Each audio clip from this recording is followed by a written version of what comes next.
Hello student, in the previous class we have studied about the evaporation and factors on which evaporation depends.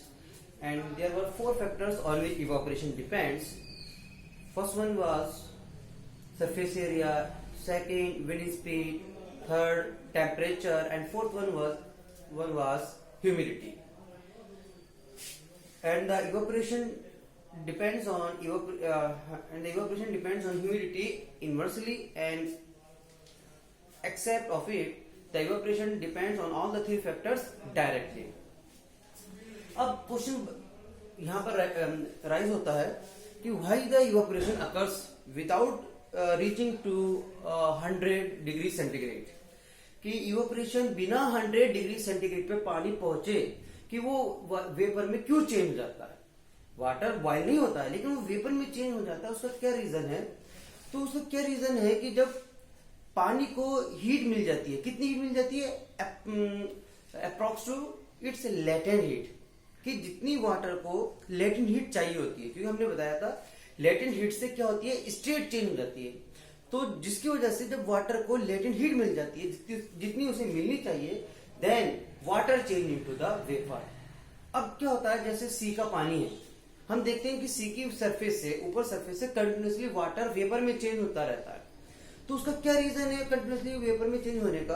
क्योंकि सन की heat से, जो सन की heat पड़ रही है वाटर पर, उस वाटर को वो क्या देती है, सन की हीट, लेटेंट हीट, जितनी उससे चाहिए. और आपको मालूम है वाटर को एक किलोग्राम वाटर को वेपर में चेंज होने के लिए कितनी लेटेंट हीट चाहिए?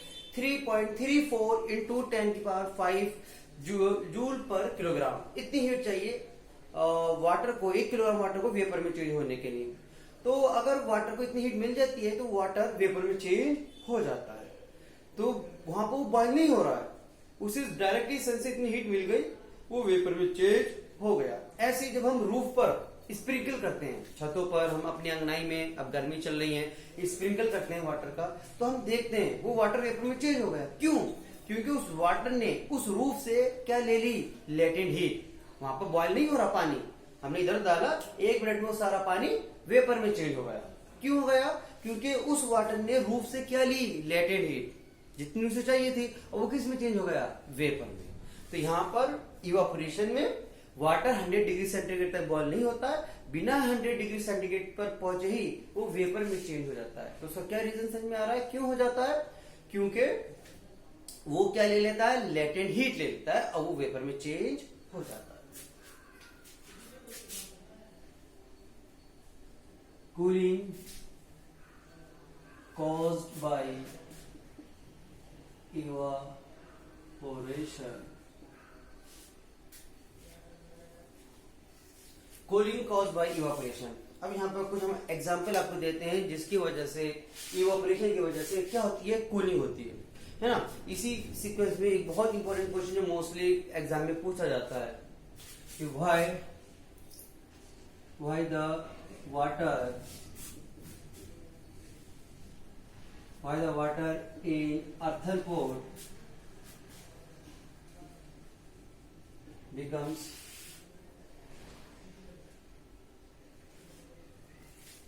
cool. Why the water in earthen pot becomes cool? earthen pot बोलते हैं मटका जो होता है, मिट्टी का मटका जो होता है, कि मिट्टी का मटका है, उसमें रखा हुआ पानी ठंडा क्यों हो जाता है. अब आप देखते हैं गांवों में मिट्टी के मटके हैं, उसमें जब वो पानी रख देते हैं तो वो ठंडा हो जाता है. तो उसका क्या रीजन है कि अर्थन पोट में रखा हुआ पानी ठंडा हो गया. ये सपोज करिए that is the earthen pot. ये अर्थन पोट है, इसमें वाटर फिल हुआ है, ये सारा पानी भरा हुआ है. अब ये अर्थन पोट में रखा हुआ पानी ठंडा क्यों हो गया? देखिए, इस अर्थन पोट में स्मॉल होल होते हैं.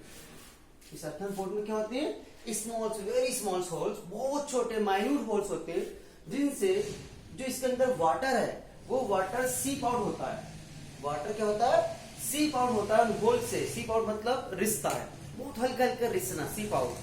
तो वाटर जो अर्थन पोट में होल्स हैं उनसे सीप आउट होकर कहाँ आ जाता है, आउटर सरफेस पे आ जाता है ये पानी.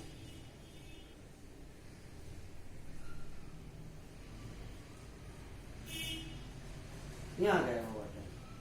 ठीक है, क्या बताया सबसे पहले कि अर्थन पोर्ट में स्मॉल होल्स होते हैं बहुत छोटे छोटे, जिनसे वाटर क्या होता है सीप आउट हो जाता है, अंदर का पानी बहुत हल्के हल्के रिस कर बाहर आ जाता है। जब ये रिस कर आउटर सरफेस पर आ जाता है, then it takes the latent heat from the remaining water inside the earthen pot and from the earthen pot. जब ये बाहर आ गया, अब ये पानी क्या लेता है, लेटेंट हीट लेता है। किससे लेता है वो लेटेंट हीट, जो अंदर वाला पानी है उससे भी, और जो ये मिट्टी का मटका है उससे भी लेटेंट हीट लेता है। और जब ये लेटेंट हीट ले लेता है ये पानी, जब इसे लेटेंट हीट मिल गई तब ये क्या होगा, ये वेपर में चेंज होगा। तो इस पानी ने लेटेंट हीट ली and change into the vapour. अब क्योंकि ये लेटेंट हीट लेकर वेपर में चेंज हो गया, लेटेंट हीट किसने दी, अंदर वाले पानी में। अंदर वाले पानी में से लेटेंट हीट निकली, और जब हीट निकल गई तो अंदर वाला पानी कैसा हो गया, ठंडा हो जाता है। ठीक है, कि सबसे पहले इस अर्थन पोर्ट में स्मॉल होल्स होते हैं, जिनसे अंदर का पानी सीप आउट होकर रिस कर आउटर सरफेस पर आ जाता है। फिर जब वो आउटर सरफेस पर आ जाता है, then it takes the latent heat from the remaining water inside the earthen pot. इसने इस वाले पानी से लेटेंट हीट ली and change into the vapour. अब क्योंकि इसने क्या दिया, लेटेंट हीट दी, as it loses the heat latent heat, so it becomes the cool. Clear. ये क्वेश्चन जो बहुत मोस्ट इंपॉर्टेंट है, मोस्टली टाइम्स ये क्वेश्चन हमारे क्वेश्चन पेपर में आता है।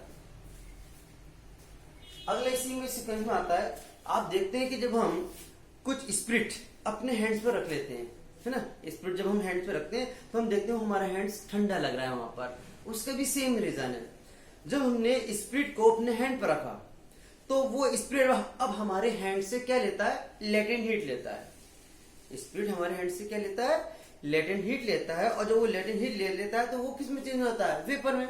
उसे वेपर में चेंज होने के लिए लेटेंट हीट दी, किसने दी, हमारे हैंड्स ने दी। तो उसका मतलब हमारे हैंड से हीट निकल गई, और जब हमारे हैंड से हीट निकल गई तो हमारा हैंड्स कैसा हो जाएगा, कूल हो जाएगा, ठंडा हो जाएगा। तो इस वजह से हमारा हैंड वहां पर ठंडा हो जाता है जब हम अपने हैंड्स पर क्या रख लेते हैं, स्पिरिट रख लेते हैं। यही रीजन है जब हमें स्वेटिंग होती है, जब हम भागते हैं तो हमें स्वेटिंग होती है। तो स्वेटिंग होने के बाद जब हम किसी पंखे वगैरह के नीचे बैठ जाते हैं तो फिर हमें कैसा लगता है, वहां पर ठंडा लगता है। स्वेटिंग होने के बाद हमारी बॉडी कैसी हो जाती है, ठंडी हो जाती है। और अगर स्वेटिंग होने के बाद, तो इसका मतलब यह आया, स्वेटिंग हमारे बॉडी के टेम्परेचर को एक तरीके से मेंटेन करती है। स्वेटिंग प्रोसेस से हमारे बॉडी का टेम्परेचर कैसा रहता है, मेंटेन रहता है। और अगर ये स्वेटिंग नहीं होगी और हमारा बॉडी का टेम्परेचर हाई हो जाएगा, क्योंकि हम भाग रहे हैं तो उसमें हमारा बॉडी का टेम्परेचर हाई हो गया, then we will feel very uncomfortable. अगर स्वेटिंग नहीं हुई और हम दौड़े चले जा रहे हैं तो हमें कैसे फील होगा, बहुत ज्यादा अनकंफर्टेबल फील होगा। वो अनकंफर्टेबल फील नहीं हो, इसी वजह से हमारी बॉडी से क्या निकल कर आता है, स्वेट निकल कर आता है। अब देखिए, जब हमने रनिंग करना शुरू करा तो हमारी बॉडी हीट अप हो गई, गर्म हो गई। अब उस बॉडी, हमारे बॉडी जो है उसको दोबारा टेम्परेचर डाउन करना होता है। बॉडी को कितना होता है, हमारे बॉडी का टेम्परेचर 37 डिग्री सेंटीग्रेड। तो इतना टेम्परेचर लाना होता है। हाई हो गई रनिंग करते में, अब बॉडी का टेम्परेचर कैसे लाना है, दोबारा डाउन लेकर आना है। तो अब क्या होता है, जो हमारी बॉडी में स्वेट ग्लैंड है, पूरी बॉडी में स्वेट ग्लैंड है, उनसे स्वेट बाहर आ जाता है। वो स्वेट ग्लैंड से पानी जो है, पसीना, वो बाहर आ जाता है बॉडी सरफेस पर। जब वो बॉडी सरफेस पर आ जाता है, then that sweat takes the latent heat from our body. हमारी टेम्परेचर हाई हुआ, स्वेट ग्लैंड से स्वेट बाहर निकल कर आया, फिर उस स्वेट ने हमारी बॉडी से क्या लिया, लेटेंट हीट। और वो लेटेंट हीट लेकर किस में चेंज हो गई, वेपर में। स्वेट ने हमारी बॉडी से लेटेंट हीट लेकर वेपर में चेंज हो गया। अब क्योंकि हमारी बॉडी में से क्या निकल गई, लेटेंट हीट, मतलब हीट निकल गई। जब हमारी बॉडी से लेटेंट हीट निकल गई तो अब हमारी बॉडी क्या हो जाएगी, ठंडी हो जाएगी। तो इस वजह से हमें स्वेटिंग होने के बाद हमारी बॉडी कैसी लगती है, हमें कूल लगती है, ठंडी ठंडी लगती है। तो यहाँ पे सब कुछ एक्टिविटीज थी जिसकी वजह से हमारे इवेपोरेशन की वजह से हमें क्या फीलिंग होती है, कूलिंग इफेक्ट नजर आता है, कूलिंग फीलिंग आती है। अच्छा, अब हम क्वेश्चन पूछ लेते हैं कभी कभी कि हमें समर सीजन में किस कलर के और कौन से क्लोथ पहनने चाहिए, किस कलर के और कौन से क्लोथ पहनने चाहिए, या why we should wear the cotton cloth in summer, है ना, कि हमें समर में कॉटन क्लोथ क्यों पहनने चाहिए। तो हमें कॉटन क्लोथ क्यों पहनने चाहिए समर में,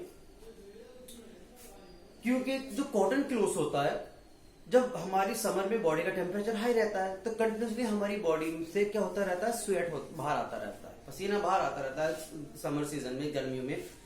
अब कॉटन क्लोथ की ये कैरेक्टरिस्टिक्स है कि कॉटन जो रहता है स्वेट को इजीली एब्जॉर्ब कर लेता है। कॉटन ने हमारी बॉडी से क्या कर लिया, उसको इजीली एब्जॉर्ब कर लिया। अब वो स्वेट हमारी बॉडी पे नहीं है, कहाँ गया, कॉटन क्लोथ पर आ गया। Then that cotton cloth and the water, the sweat जो that are present on the cotton cloth expose in the atmosphere. अब वो एटमोस्फियर के कांटेक्ट में आ गया। पहले हमारी बॉडी पे स्वेट आया, उस स्वेट को कॉटन क्लोथ ने एब्जॉर्ब कर लिया, जैसे सपोज करो यहां पर आ गया। अब ये कपड़ा हमारे एटमोस्फियर के कांटेक्ट में, एयर इसके कांटेक्ट में आ रही है, तो एयर उस स्वेट को अपने साथ इवापोरेट करा लेती है, क्योंकि हमने बताया था जितनी तेज हवा चलेगी उतना पानी इवापोरेट होता है। तो वो जो हवा चल रही है थोड़ी बहुत जो भी है, वो उसको पानी को, जो स्वेट हमारे कपड़ों पर आ गया है, वो कंटिन्यूसली वहां से क्या होता रहता है, इवापोरेट होता रहता है। तो कॉटन क्लोथ क्यों पहनते हैं, क्योंकि कॉटन क्लोथ स्वेट को इजीली एब्जॉर्ब कर लेता है, जहां से वो एटमोस्फियर में इवापोरेट हो जाता है।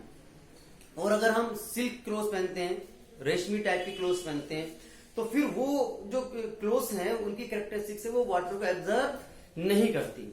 जो हमारी बॉडी पर स्वेट आया वो अगर रेशमी क्लोथ हैं, सिल्क क्लोथ हैं, तो वो एब्जॉर्ब नहीं करेंगे स्वेट को, तो फिर वो स्वेट हमारे कहाँ रहेगा, बॉडी पर रहेगा। और अगर स्वेट हमारी बॉडी पर रहता है then we feel very uncomfortable. Sweat को हमारी बॉडी से इवापोरेट होना चाहिए, अगर वो इवापोरेट नहीं होता है और वो हमारी बॉडी पर ही रहता है, तो फिर हमें कैसे लगता है, बहुत ज्यादा अनकंफर्टेबल लगता है, कि दिल चाहता है कि सब उस टाइम पर एकदम से हम क्या कर ले, बाथिंग कर ले, नहा लें। जैसे जब हमारे रेनी सीजन आता है, तो रेनी सीजन में हमारी एटमोस्फेयर में ह्यूमिडिटी ज्यादा होती है। रेनी सीजन में एटमोस्फेयर में ह्यूमिडिटी ज्यादा, मतलब एटमोस्फेयर में वाटर वेपर बहुत ज्यादा है।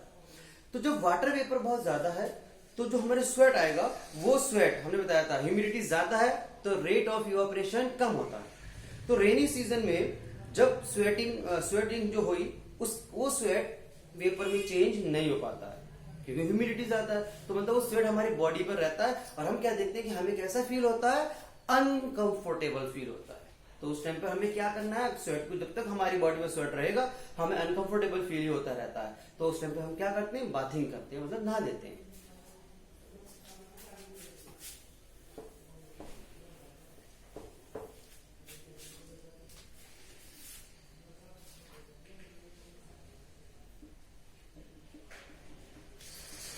Activity to show that water vapor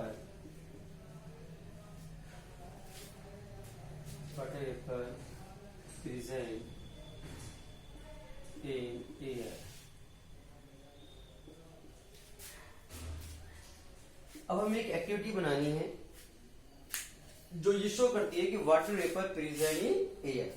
अच्छा, अभी हमने कहा था कि कौन से क्लोथ, मतलब कॉटन क्लोथ, और किस कलर के पहनने चाहिए, तो लाइट कलर के क्लोथ पहनने चाहिए, जैसे कि व्हाइट कलर के। ब्लैक या डार्क कलर के हमें क्लोथ नहीं पहनने चाहिए। तो हमें व्हाइट कलर के क्यों पहनने चाहिए, बाकी कलर के क्यों नहीं पहनने चाहिए, जैसे डार्क कलर के? तो उसका क्या रीजन है कि जो ब्लैक कलर्स होता है, ये जो दूसरे डार्क कलर है, वो हीट को, लाइट को क्या करते हैं, एब्जॉर्ब कर लेते हैं। जो डार्क कलर के क्लोथ्स हैं वो हीट या लाइट को क्या कर लेते हैं, एब्जॉर्ब, अपनी बॉडी में एब्जॉर्ब कर लेते हैं। तो वो जो कलर जब वो हीट को एब्जॉर्ब कर रहा है, मतलब जैसे सपोज करो ये रेड कलर ही है, ये हीट को एब्जॉर्ब करेगा। जब ये हीट को एब्जॉर्ब करेगा, वो हीट कहां जाएगी, हमारी बॉडी तक जाएगी और हमें कैसी लगेगी, गर्मी लगेगी। तो इस वजह से हमें डार्क या ब्लैक कलर के क्लोथ नहीं पहनने। तो समर सीजन में हमें कौन से क्लोथ पहनने हैं, व्हाइट कलर के या लाइट कलर के। क्यों? क्योंकि जो व्हाइट कलर है वो सारी लाइट को, लाइट मतलब जो सनलाइट के आती है उसमें हीट भी होती है, वो लाइट को क्या कर देता है, रिफ्लेक्ट कर देता है। व्हाइट कलर, जो लाइट कलर है, वो लाइट को क्या करता है, रिफ्लेक्ट कर देता है, मतलब वो एब्जॉर्ब नहीं करता है। जो भी लाइट आई, हीट आई, उसने उसे वापस भेज दिया। तो उसने वापस भेज दिया तो हीट कहां तक नहीं पहुंची, हमारी बॉडी तक नहीं पहुंचेगी, तो हमें गर्मी भी नहीं लगेगी। अब हम अपनी एक्टिविटी पर आते हैं कि अब हमें ये शो करना है कि हमारी एयर में वाटर वेपर प्रेजेंट है, तो उसके लिए हमें एक एक्टिविटी बनानी है। तो सबसे पहले हमने क्या लिया, इसके लिए एक गिलास लिया, ठीक है, कोई से भी गिलास ले सकते हैं, स्टील का गिलास ले लेते हैं या टम्बलर, शीशे का गिलास ले लेते हैं। इसमें हमने आइस क्यूब रख दिए,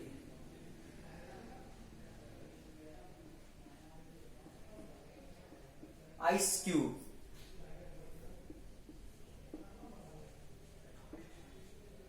आइस के छोटे छोटे टुकड़े, या बहुत ज्यादा ठंडा पानी भी रख सकते हैं, आइस क्यूब रख देते हैं, या बहुत ज्यादा कोल्ड वाटर, बहुत ज्यादा ठंडा पानी इस गिलास के अंदर रख देते हैं। जब हम बहुत ज्यादा ठंडा पानी आइस क्यूब इस गिलास में रखते हैं, तब हम देखते हैं कि इस गिलास के चारों ओर वाटर आ जाता है ना, आ जाता है, नहीं आ जाता। हम सब देखते हैं कि गिलास के जो ठंडा पानी हम यहाँ रखते हैं या बर्फ रखते हैं, तो गिलास के चारों ओर ये वाटर इकट्ठा हो जाता है। जब ये वाटर इकट्ठा हो जाता है तो हमें ऐसा लगता है कि वो पानी इस गिलास में से बाहर आ गया है। तो हमारे गिलास में होल थोड़ा ही है, हमारे इस गिलास में होल नहीं है कि यहां से पानी निकलकर बाहर आ जाएगा। तो ये पानी कहां से आया? तो ये पानी वो है जो हमारी एयर में प्रेजेंट है। अब देखिए वो कैसे। जब हमने इसके अंदर आइस क्यूब रखी है, बहुत ज्यादा ठंडा पानी रखा, तो ये हमारा पूरा गिलास क्या हो गया? ठंडा हो गया। जब ये पूरा गिलास हमारा ठंडा हो गया, तो इस गिलास के चारों ओर जो एयर थी वो भी ठंडी हो गई। और अगर उस एयर में वाटर वेपर है तो वाटर वेपर भी ठंडी हो जाएगी। इस आइस क्यूब की वजह से गिलास ठंडा हुआ, इस गिलास के कांटेक्ट में जो एयर थी वो ठंडी हुई, और एयर में अगर वाटर वेपर है तो वो भी ठंडी हो गई। और हमें मालूम है जब वाटर वेपर को हम ठंडा करते हैं, मतलब कंडेंसेशन प्रोसेस चल रहा है, कंडेंसेशन प्रोसेस, जब हम वाटर वेपर को ठंडा करते हैं तो वाटर वेपर किस में चेंज हो जाती है? वाटर में। वाटर वेपर को कंडेंसेशन प्रोसेस से मतलब ठंडा करने पर वो किस में चेंज हो जाती है? दोबारा वाटर में, लिक्विड में चेंज हो जाती है। तो यही रीजन है कि जो एयर इस गिलास के चारों जो कांटेक्ट में आई वो ठंडी हुई, अगर उस एयर में वाटर वेपर है तो वाटर वेपर ठंडी हुई, और वाटर वेपर ठंडे होने के बाद किस में चेंज हो जाती है? लिक्विड में चेंज हो जाती है। तो ये वो पानी होता है जो हमारी एयर में प्रेजेंट होता है। ठीक है, तो इससे पता चलता है कि हमारी एयर में कौन प्रेजेंट है? Water vapour. और अगर यहाँ पर पानी नहीं आता है, गिलास के चारों पानी नहीं आता है, तो वो शो करेगा कि हमारी एयर में वाटर वेपर प्रेजेंट नहीं है। अगर पानी आ जाता है चारों ओर गिलास के तो एयर में वाटर वेपर है, और अगर गिलास के चारों ओर पानी नहीं आता है तो ये इंडिकेट करता है कि हमारी एयर में वाटर वेपर प्रेजेंट नहीं है।